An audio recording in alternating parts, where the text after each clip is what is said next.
The practice of walking the labyrinth, for those of you who haven't done it, it quietens our mind.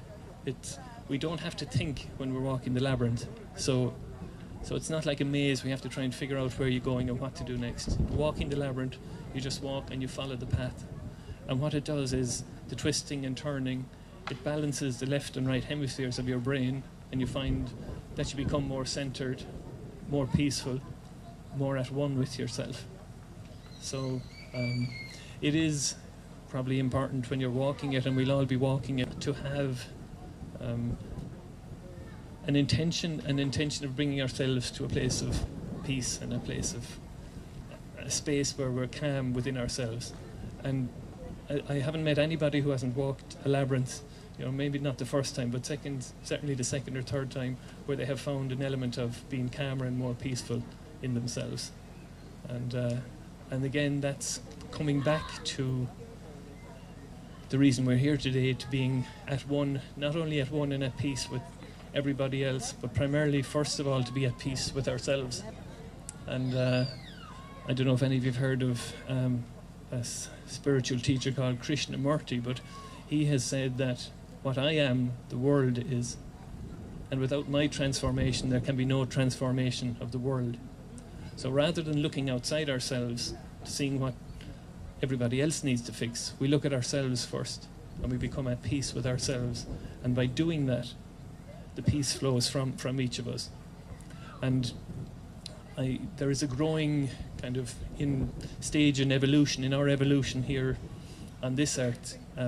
We are still evolving, and there is a significant shift at this point in time in all of our existence, and some people will be aware of it, that we're moving from what's known as separation consciousness, where my way is right, my thinking is right, and the other person is wrong, to moving into what's known as a unity consciousness, where we're becoming more at one with each other, that we're doing more for each other, we're doing more for the community, rather than trying to defend what we believe our beliefs are. So even part of everybody here today, on a small scale here in Castleblaney, that we're coming here together to walk as one. We're all going to be sort of walking with the same intention, with the intention of, of community and of oneness and of being for each other. But all over the world, and starting Australia, because we're at 1 o'clock in Australia. Certainly I was looking on the website last night, there are 3 or 4 different labyrinth walks happen at 1 o'clock in Australia. So they are linking, they've started the rolling walk around the world, and they started 10 hours ago now, or whatever it was. So, and in different countries around the world it's been picked up. I know of at least one other walk here in Ireland. There are people over in Carrowkeel in County Sligo.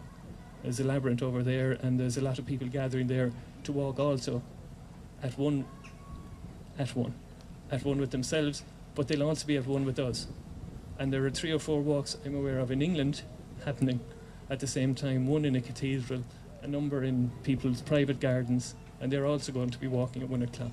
So it's like we're not only connecting with ourselves when we walk the labyrinth, we're connecting with each other, all of us here in Castleblaney, but we're also connecting with people all over the world.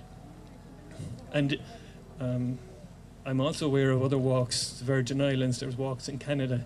There's about 50 or 60 walks listed for the United States. So by us all walking with the same theme, and the theme of oneness and the theme of peace, we're going to raise that energy, and we're all going to be tuned into that.